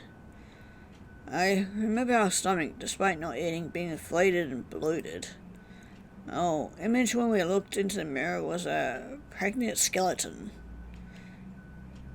Every inch, every single fibre of our body ached incredibly. For a long time. All this and more. How many times do we go on this shitty merry-go-round of suffering? Getting sicker, getting slightly better, having hope and having it all crushed down again. Nothing is forever, Inc. There's an end to everything. Remember a light. Me too, annoyingly bright light. Our head went thump, thump, thump. We couldn't speak. Somehow we weren't in as much pain as before. That was due to the meds they injected into us every hour. Doctors and nurses mumbled when they talked. Seizures, septic shock, malnutrition, kidney dysfunction, traumatic brain injury. So many words were being thrown out everywhere. Was it all a bother? Had so many tests before, and doctors had told us nothing was wrong with us so many times. So what was happening? Confusion was so great that we didn't have the ability to process everything. All we knew was that the hospital lights were too bright, the place was too loud, and the constant blood tests were too annoying. We learned fragments about our situation. Our old friend was the only one who found us in some awful state, and called it the ER. We didn't know how much time had passed. Main thing that killing us was something called sepsis. None of you guys remember much after this, right? Not me. Or me. See, this is what I was afraid of. Body being so much agony and discomfort that we'd reach an even lower state. Just like RB said, there's an infinite number of rock bottoms. The rest of our life was short and miserable, devoid of the things that made us feel human in the first place. Personality and pleasure. Absolutely disgusting of us. That's not true. I think there's more good that happened to us. The person who found us was our old friend from childhood. One who stuck by us for so long. I think she visited us on those final days. And wanted us to be a marine biologist, remember? When we were in the hospital, she showed us a cute GIF on her phone. Oh, what? An axolotl. She used to show us this funny GIF on her phone of an axolotl sitting in the tank, opening his mouth and reacting too late to a food flake. Axolotl was so dopey it made us laugh. Don't you guys remember? I think she may have showed us that GIF before the hospital too. It's her favourite thing to show people because of how cute it was. She would talk to us in great lengths about axolotls, about their incredible regenerative powers. Our scientists were studying them for stem cell research, incredible resistance to diseases like cancer, how they were almost extinct as well. We were fascinated too. To us, these silly creatures seemed almost mythical. Her session must have been contagious. We fantasized. Wish we could regenerate ourselves like an axolotl could. put all of our soul into that delusion, and I guess it came true in a somewhat roundabout way. Doctors couldn't do much to fix our poisonous blood, it was too late. How did someone so young get into such a state? What's the cause? The body was so messed up that it rejected IV nutrients. Specialists looking at our long history of tests finally concluded that perhaps an unknown autoimmune illness had been slowly wreaking havoc on our bodies for years. I think at the very end we finally diagnosed with something.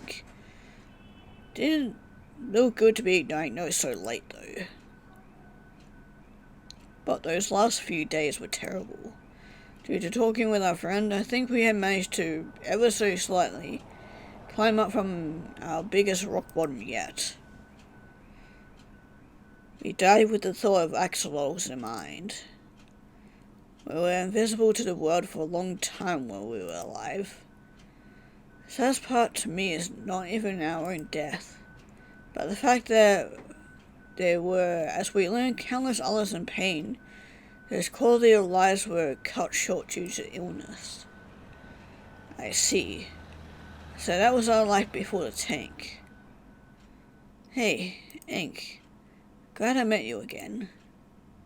Look, all you dorks, but especially you, Liam. I'm sorry I hated you so much. It wasn't any of your faults that we ended up the way that we did. Even after everything is said and done, I'm proud that we kept trying for good health, still going up and going down the path I wanted. Good times were worth the amount of pain. That was a lot to take in. How do you guys feel? I can only speak for myself, but I feel great. Of course you do, Axie. What? After these years, you still find a way to surprise me, Axie. Doesn't our suffering affect you at all? Of course it did. That was sad, dude. But now it's over. Being in all that pain for all that time, dealing with all that anxiety is, well, there's no question that it sucked. But all this happened before our current life. Even if it was an axolotl, the tank was a tremendous amount of fun. I don't know if we were living, technically, but right now I don't feel any pain. The only thing I'd regret is if we stopped fighting, like Hank just said. But we didn't, even at the very end. Choose to move on from what we saw. I want to move on too, but I refuse to ignore the sickness completely. If I could, I would want to help people who are in a similar situation. Show them that there is hope. You know how special a simple act such as walking down the street can be for someone who is in a dire state of mind. I want to be happy and cherish each moment that I'm not in pain. If I get in pain again, I'll search for a way out. It's that simple. How are you doing, Lana? You asked about us, but I want to know how you're taking it. Well, as you said, there were a lot of hardships, but I think we still had plenty of great moments before getting sick that kinda got glossed over. That's right. Life is much more than just the sum of its parts. Like Liam just said, I'd like to help people as well if I get the chance. Well, ain't that just like the lot of us? We always want different things, and yet somehow I can see all our ideas coexisting at the same time. That's what it must be like to be whole. Probably a different personality emerges from that altogether. So, Nia, what's your take? I accept that we just sort of what the truth, more or less. I've told to you guys from my own mouth. I'll look at all this through a new perspective. All of our obsessions that were part of our personality initially in the tank, such as mine to go home, make all the more sense. And Hank, why so long ago you wanted to kill Liam so badly? That should have been obvious too. But, you know, There's still a good many things that don't make sense. Why are we here? Who is RB? Why this whole roundabout game? The Tanko essence he puts it, this whole thing? What comes next? I think we'll find out shortly. Me and Ink have lived in an entirely different world under his orders for a while now. Sought our kindred spirit and introduced them to RB. RB is gathering up a similar class of people. Not sure who it gets to exactly, or the details, but I think he means war. Let's head back then. Not satisfied just learning about our old life. Time for Rockbottom to tell us everything, once and for all. There's definitely still more going on here, that meets the eye.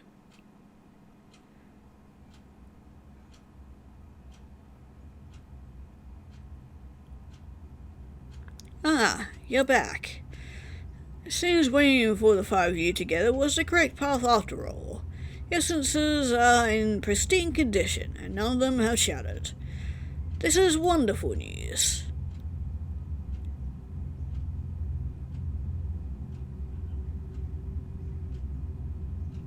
There we go. I don't know why my game keeps on freezing, but... Wonderful news, you say? Yes. I am supremely satisfied with all the progress we've made thus far. It's a little hard not to get excited at the prospect of your five S's combining into one again. You'll become my anchor back to Inconios. I've had too many failures recently. And why do you need to go back to Inconios? In preparation for the war. I scoured so many territories, recruited so many individuals from your town. I split and rejoined many essences, most of them resulting in permanent death.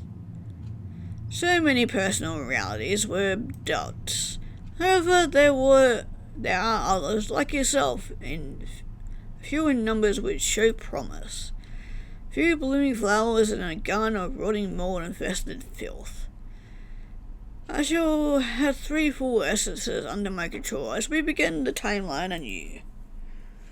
Yes, I can feel our affinity growing even as we speak. I don't understand. Oh, affinity? I can't say that I've known you for very long, RB, but you don't strike me as the divinely benevolent type. Nonetheless, we're under your control for God knows how long now. I think I speak for all of us when I say that it's time for you to fess up and stop all your damn cryptic riddles. Nick and Liam should know all about riddles. That's how they recruited someone from the kingdom. Are you sure that you don't want to take a breather first? I'm aware of how taxing looking at one's past is. I'll be the one to initiate the reset when it happens, so we can make sure you at your full potential before that point. I'm not tired if you guys aren't. I'm in an uncovering truth sort of mood right now. Ain't that right, you guys? I'm eager as well to learn why Alan was sent here. Why we had to lead the Kingdom of Glass. Yeah, buddy. Better tell us the truth or you'll be cruising for a bruising. Mr. Bracket Boy, sir. We need to know what will become of ourselves, of Alan. Let me clear up a misconception. Although you originate from one essence, each of you right now are truly your own entities. But it is possible for you five to rejoin again. That is the only way you'll become Alan once more. When the time is right, I plan to do just that. But I need your word that you'll serve me beforehand. Do I need to repeat myself? How are we supposed to know what we're serving if you won't even tell us who you are? You'll get your information shortly, but I'm letting you know the end goal of our engagement. I don't really dig the idea of serving someone. What if we refuse you? It will be a terrible shame, of course, but I will allow it. You will join the great shoal of souls around you, forever flowing through this place. For all the intents and purposes, you will cease to exist. Personality as Alan no more than echoes in the minds of the few who knew you when you were alive. Even then, Conius may not last much longer. That's why this is so important. But me and Liam met so many people in the Kingdom of Glass. What about them? Well, they remember you too, of course. As long as I am able to keep my territory there. I hope this doesn't come off as selfish, but I don't want our journey to come to an end here. I feel like, knowing that we know now, we haven't even begun to realize our full potential truly. Potential, yes, that's good, Lana. But I don't know about fighting in a war. War is merely what I have dubbed my conflict. Rest assured that it would not be the kind of fighting which comes to mind most in wars. Probably, anyway. Nobody can contain the threat. You should know that siding with me could potentially create more pain and suffering than you ever experienced in your short life. Remember, each individual's rock bottom is different. There is no true limit or bottom to suffering, really. An even lower plateau is always possible. But so is the chance at happiness. Going back to your old existence and running what was wrong. If you do experience an even harsher existence, I promise you that I'll try my best to harness that energy positively. My life was a hard one by conventional first world standards, but many throughout history have lived much cruel lives, filled with disease and absurd abuse and torture. There are many undeveloped countries in your world where mass quantities of people are suffering in the worst way imaginable. Cannot control their essences, but if I could, perhaps there would be no use of you here. Why should it be a contest for who suffers the most? What is the point of that? Yeah, that's right. It's not really fair to compare suffering. Everyone handles stuff in different ways. It is for me. 'Cause you see, I am rock bottom itself.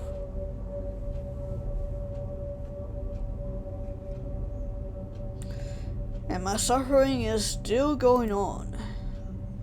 I will tell you some of the information you want to know now, but you'll have to follow me to my office. We are not heading far, but as a word of caution, do not let go of my energy as we cross. A lone essence in this place is as good as dead, in most cases. That is what they want for us. They want everyone to become this worthless filth around you. Who is they? Come with me, and I'll explain everything.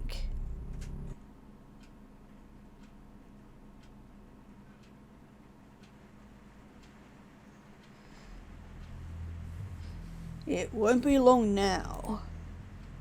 Seeing the office of a territory lord is somewhat of a rare thing, even for those who have gone through similar events that the five of you have.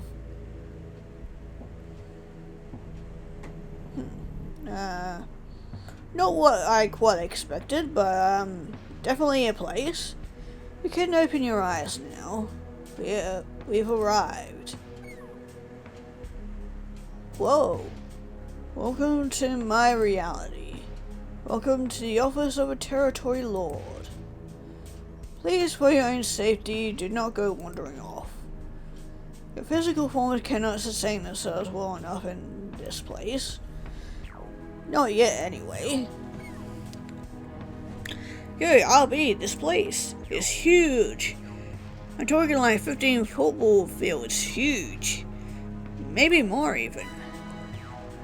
Yeah, and quite pretty too. I've always been fond of the stars, but I never thought I'd actually get to see them in person. You say you live in this place, RB? All alone? It might not be the right word, but I do dwell in here when there is progress to be made. It is where I work. Yeah, this place is great and all, but unlike these chumps, I'm not distracted by parlor tricks. So do you explain your cryptic bullshit, so go on. Explain everything. Now. As soon as Neo is ready. Right, Neo, where... Ah, shit, of course we lost Neo. Why are you so focused on that shape on the left? Oh, that's our tank. So, it was RB that was walking over us. I'm guessing all these other things over here are places where they get the souls or whatever. Or essences like us. Neo, can't look away, can you? I think I understand. Egghead, is that really? I think it is.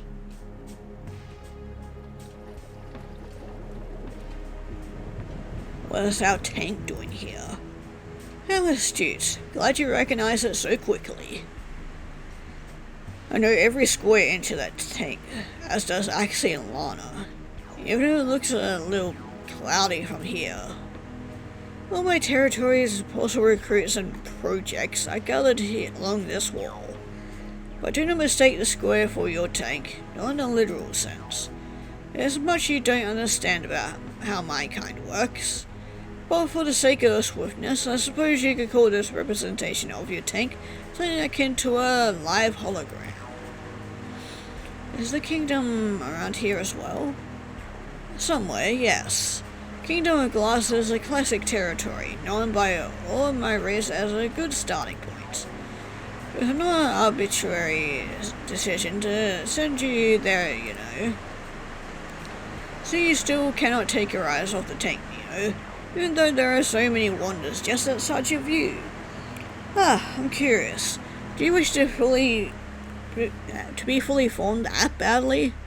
I expect you will see the waters again one last time before you all form into one single essence. To say that I split you into only 5 is wrong. Tank is a part of your greater self too. Part without emotions, to be sure, but an important part nonetheless. Cannot form into one essence again without being inside the tank. You say we'll go back there? Yes, that is the plan. Tank is a small, fragile and temporary reality, much like yourselves. If all goes accordingly, you will bring your experiences in the tank and the kingdom with you, in whatever form you should take in the future. And what form is that exactly? A weapon. You'll be a powerful weapon under my control. I've earned that right.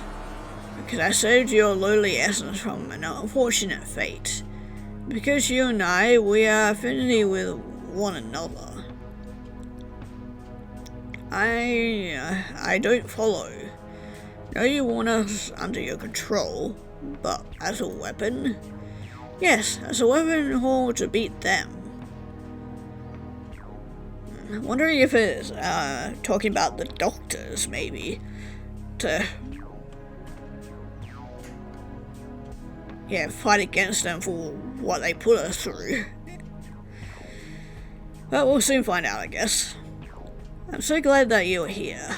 The closer you are to me, the further away you are from them. I was afraid they may have had agents in the kingdom, but thankfully none have shown themselves. Why do we want to get away from whoever you're talking about? Come closer, all of you. To learn about him, you need to learn about me. Oh, hi there. I'm guessing that's RB. Are you like an octopus or something? I mean, he's got all the tentacles and stuff there. Or it could be a Cthulhu, who knows? Hopefully this little briefing will clear up any misconceptions about how you ended up here. Originally, it came from a reality called Earth, reality revolving around the sentient beings known as humans. Territory lords can, sometimes with the power of great enough affinity, create personal realities for those who may become potential minions. There are many realities out there, all across this place. It is wider and grander than you could ever imagine. There are even Earths which are parallel to the one you inhabited before you came here. For example, our observer, Red, comes from one of those parallel realities. Wait, hold up, this is really confusing. Who the heck is Red? Are they the one we should be wary of? No. At least I hope not. I'm good, I think. Perhaps I should not overload you with such information. Let's start with who I am first. You want to know about me, don't you? Who I am and what I want. Clearly. My name is RB. I'm being known as a territorial lord. There are many territory lords out there, each with a different purpose, inhabiting different territories, using various minions with different means. My friend Daredevil, for example, deals with essences who frequently blur the line between life and death. Time Sync gives power to those who invested much of their lives into an activity that never paid off for them. There are others too, of course. Uncredited, selfless, vanity, grudge, reclaimed. This goes on and on. There are an infinite amount of us, 29 in all. Territory lords exist wherever there is sentient life. We are real, of course, but due to our nature of being outside the general time frame, we are not known by many. Experiences and stories of essence across realities have given power to the universal concept which you could say is our manifestation. We are not totally omnipresent, but we do have certain abilities. A few of those abilities may even benefit you 5 in the near future. As rock bottom, deal with your creatures whose identity are defined by the lowest points. There's a certain word you should know that's important between all territory lords and their minions. Affinity. I have affinity with you lot, in some way, shape or form, which is why I was able to bring your essence back. But please, do not make the common mistake of minions and get affinity crossed with empathy. If a territory lord has a certain affinity with an essence, well, under certain circumstances, we can bestow a certain amount of power upon them. In my case, lower the point I feel someone has reached, more power I can give them. But territory lords have limits too.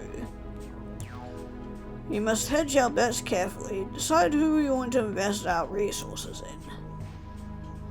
As the name implies, territory lords have places as well where we and our minions are more powerful.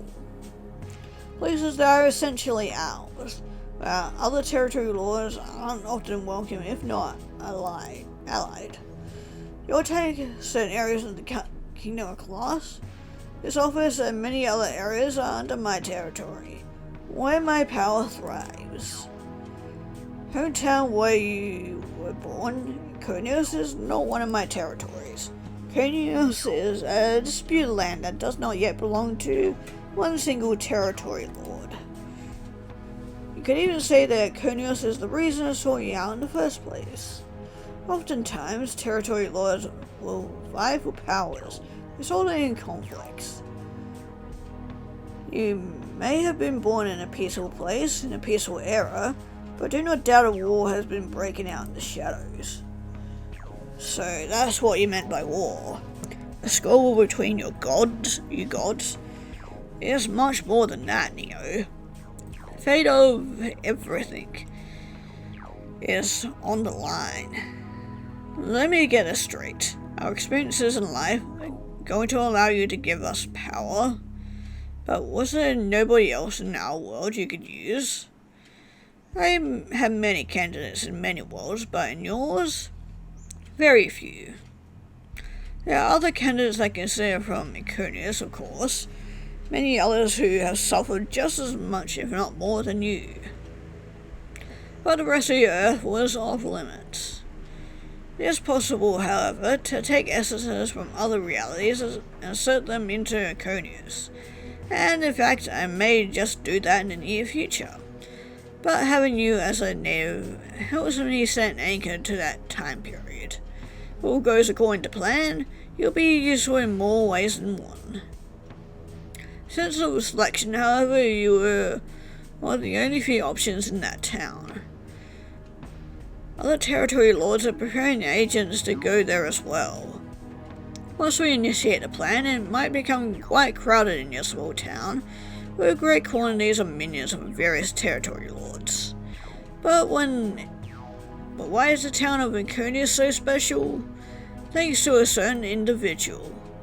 It has been designated to the one place where most territory lords will soon unite, and more will break out. I mean to send you back there. We'll go back? We could really go back? Those days, the ones you call dead days, those days we get past are where my power will shine. Even the ones from your early youth. Because of your lack of input on those days, I may be able to rewrite time and send you back. That is a big if, though.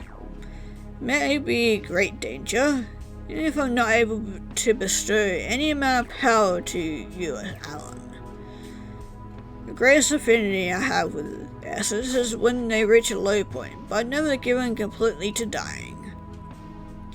I told Ank once before, most essences do not interact with territory lords directly.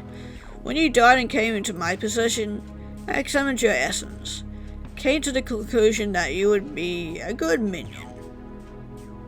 I split your essence into 5 parts. 6 of you count the enclosed reality of your tank, and attempted to okay, let me start over. 6 if you count the enclosed reality of your tank. Intended to guide you those few times you ventured into this place. Lee and Mink ended up here first. They were the 2 parts of Alan who were the most in conflict with each other, so I thought it important that they spend some time together. That's one hell of an idea of a bonding exercise. So, let me get this straight. You put us into the tank, raised our memories, and just hoped for the best?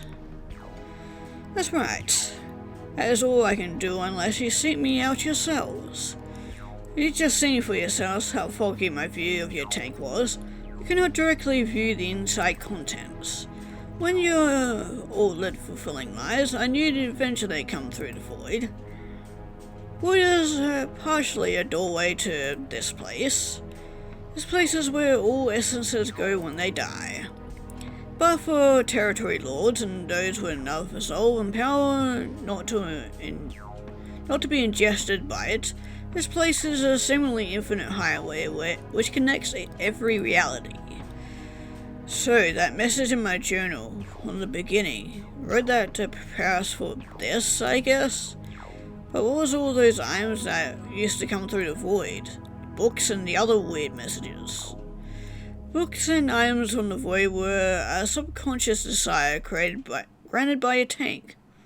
But what messages do you speak of?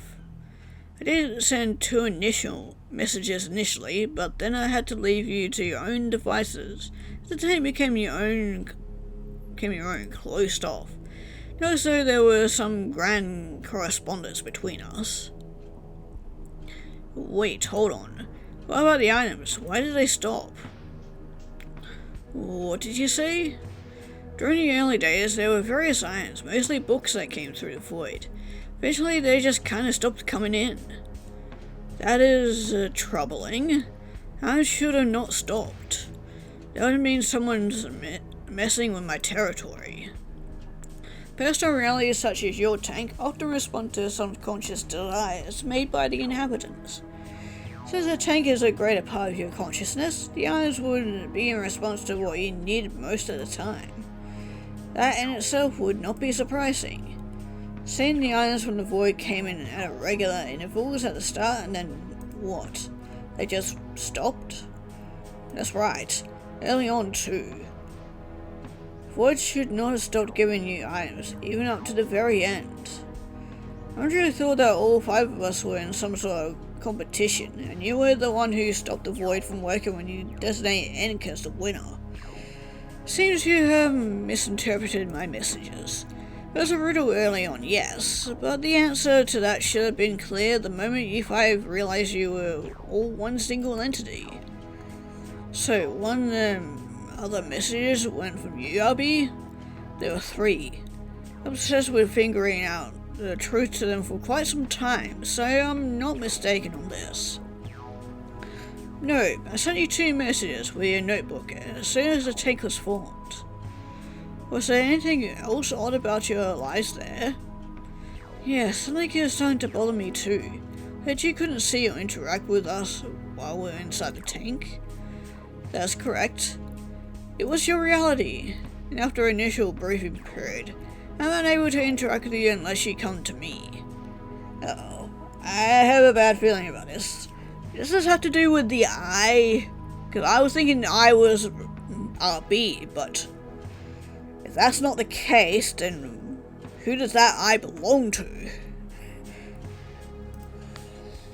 Everything in the tank except those few items were from this place, in a part of your greater whole. Though now I'm starting to understand that keeping a closer eye on this area may have been more beneficial than I thought. But you were just one project of many. I couldn't predict if you'd reach this stage or not. A long time ago, when I was lost in pain, sick and frightened in the tank, I remembered obsessing over an eye that would watch us from the outside, saying that I wasn't you. I even mentioned it to you before, Abby, I think. Earlier you mentioned someone named Red being an observer or something. Could have been them? This eye. If we are to assume that it's not one of your delusions, and that your suffering attracted its gaze. The stealth, of course. No, the eye was not red.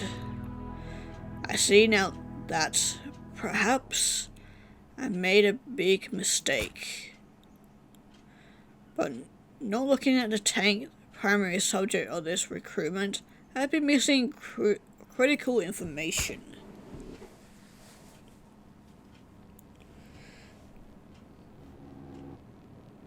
That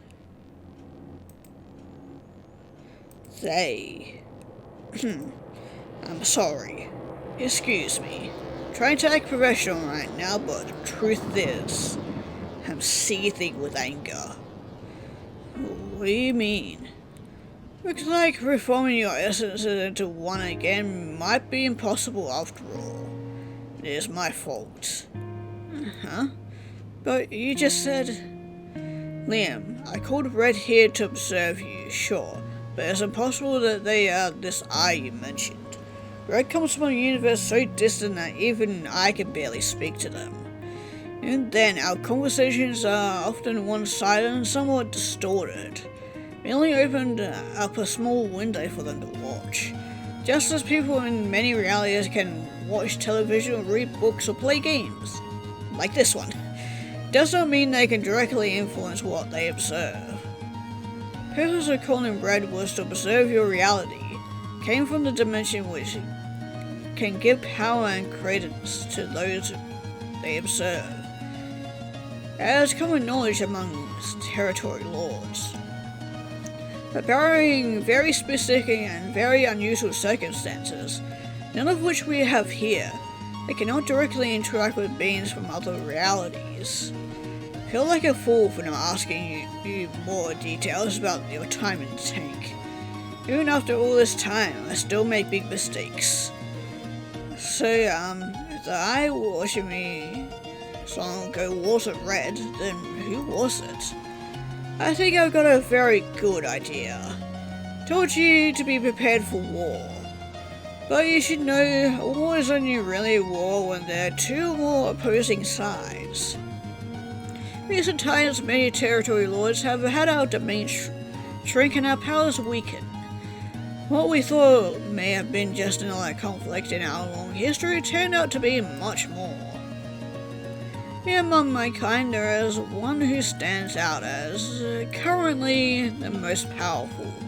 They are involved in this already, and I'm not sure what to do. Tell me, was there anything else strange that happened during your time in the tank? Well, never explained to us who the babies are. We've had a lot to process, so we haven't brought them up yet. Babies? Yeah, a couple of years after Liam and Ink left after the Void stopped giving us items regularly. We kinda assumed that for a while they were Liam and Ink reincarnated or something. Turned out they were slowly doing damage to the tank by eating up all the plants. At least that's what I think.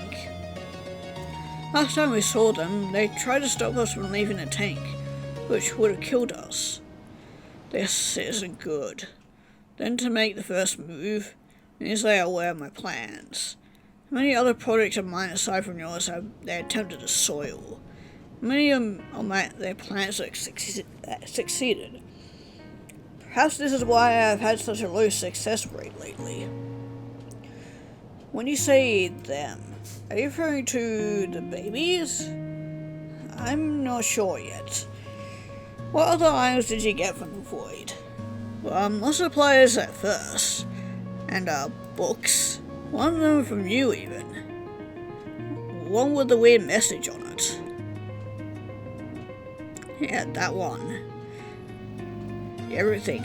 My discovery of the Ryokoshi, the world's oldest and deadliest civilization. Well, that just about confirms it. The only reason I shared with you the tale of Dr. Gatz is to plant their seeds inside the tank.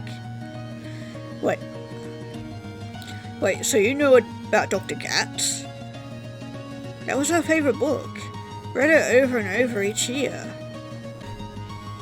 Dr. Gatz might not have an affinity with me might have had an affinity with me as well, until they took him away. Though I'm not fond of what that wretched man. He is the reason we're in this mess in the first place. Yes, I am familiar with the story. Most territory lords are at this point. Serves as a warning for the day when they decide to reclaim us all. Which is what a lot of us are trying to prevent. In the book, Dr. Gatz was studying something too. Try called the Ryokoshi. General is not fiction, but fact. Dr. Gatz was a real archaeologist in reality once. Taught at a university based in Iconios, but he got too close to them. He wanted to be their messenger, but was ultimately deemed unworthy and was written out of existence. Journal was kind of scarce with details as to what happened to him at the end. We talked about it many times. So he died? Worse than death. His existence never had any influence on any person around him in the end. By raising him, they erased every consequence he ever had in his life. That's so sad. All the people he met, all the property they owned, by raising him, they had to rewrite reality. Every sentient creature had an essence. Every living creature from reality, yours, the Kingdom of Glass, Red's, even my world where the territory laws interact, they were all one at the very start of existence. Ultimate goal, what we were trying to prevent, is for them to merge all realities together once again. All the territory laws on my side are recruiting their best minions. I am no different. You will be to become one of my envoys to Iconius in the war to come. I suspect these babies are envoys too. Scouts of their army. Goal is getting to the tank, corrupting and killing the 5 of you was to halt my actions of gaining more powerful minions. Must know my plan to reform you 5 into 1. And have you claim a part of Iconius. If you had known that they were enemies, you could have removed them from the tank long ago. But the longer they stay in your territory, the more they can make it their own. The stronger they'd become. If they got strong enough, they could even be able to close off this place, and the door we could have met. What a shame. Well, what do you mean? When you plant so many trees, it is unlikely all of them will grow. Even if it is the tree that you want to blossom more than anything, there is no guarantee. I am disappointed in myself. Should have taken more precautions. I suppose that with the 5 of you here is not a total loss. I may be valuable yet, though in a lesser way they had initially hoped. But to reform, to become Alan once again, and go back to your old life in Iconius, that is no longer a safe possibility. Why? You need to go back to the tank in order to reform. And if they are lowly scouts, I'm not prepared to send you back there to fight against the Ryokoshi. If you were to have fought them before they ruined the tank, there is a good possibility you could have won. Tended to gain your trust, and were secretly doing damage from the shadows for years. This is how our kind orders our minions. But now the part of your essence that was once the tank is lost. But tank is our home. Been our home for decades now. You'll have new homes under my guidance, just as Ink and Liam did for these many years. And if we had a good life in the Kingdom of Glass, I always wanted to go back to the tank. Always felt like there was some unfinished business there. I imagine these creatures are disposing of your tank now and getting ready to return back to their hive mind. Don't accept that. That shouldn't stop you from giving us power. Just like last time you gave me power.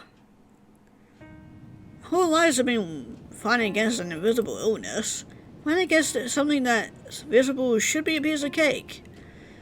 I can give you power, but I do not know how it will fare against envoys of the Ryokoshi. I was born a scientist, so what I say should be more calculated. But I agree with Accent Inc. I think we should do it anyway. Watching my own life from when I was Alan, I couldn't help but feel there was so much unanswered from that period. Even if there's an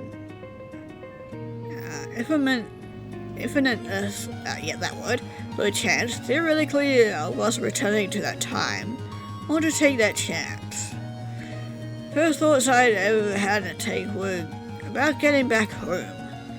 You're telling us that if we can't get rid of those kids and restore our tank to its former glory, it'll be possible? Why, I see it if you're the logical side of Alan, I'm the illogical side. For us to agree on something must mean that it's worth it. You all agree then. You want to go back? Even if it could result in your permanent deaths? Even if it is possibly futile? Yes. I don't think I'd be able to live with myself otherwise. Same here. You took the words right out of my mouth. Well, this leaves me in a predicament. I refuse to let you go, surely you'll resent me. I can see that. Territory lords and their minions must be in harmony to gain power. And I need you to be at your most powerful when the war comes. But should I send you back and you'll perish, well, that would be a shame. There are many more prospects than you, some much more powerful as I mentioned, but none would call Anconios their hometown. I only have one shot at getting someone from Anconios. I would take that shot. Alright, fine. When you picking a fight with Ryukoshi was going to be an uphill battle anyway. Need to hurry then. The tank could disappear at any moment. Can't do much on such short notice, but I'm giving you my blessing. Much power as I can reasonably spare. Just as a human cannot enter an ant form, cannot assist you any more than this. My minions want to beat it all. I, as your master, have to accept that. You will be powerful, but I have no idea of knowing how advanced these Ryukoshi scouts are. They could be of similar development than you lot, or they could be much greater. Wait. What do we do after we've taken care of the kids? I cannot observe your tank from the outside, so you had to come to me through this place again. Let's go through the void and we'll discuss the rest. Alright. See you soon, RB. Good luck, you five. Alan, is everything at your disposal? Wear your experiences like armor and wield it like a weapon. That is what it means to be an elite soldier at the rock bottom.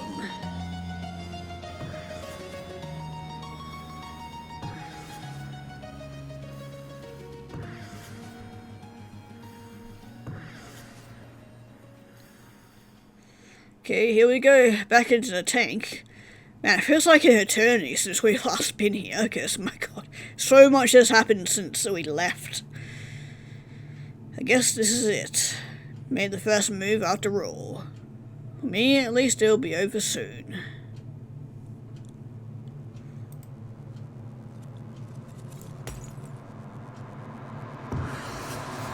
Here we go. What an awful day.